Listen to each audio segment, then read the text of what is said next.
నువ్వు చేస్తున్నావు విగ్రహారాధన. చదువుల తల్లికి విగ్రహారాధన, నగల తల్లికి విగ్రహారాధన, ఫ్లాట్ల తల్లులకు విగ్రహారాధన, బ్యాంక్ తల్లులకు విగ్రహారాధన, అందరికీ విగ్రహారాధన.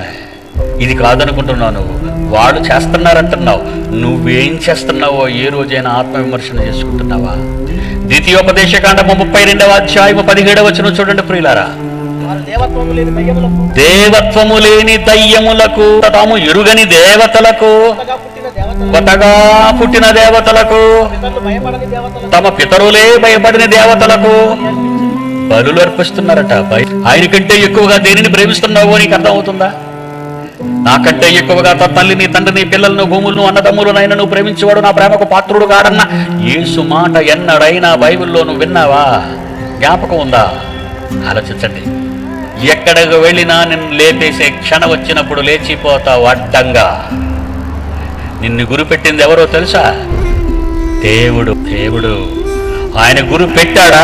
గుండు తప్పదు, గుండె వీరక తప్పదు.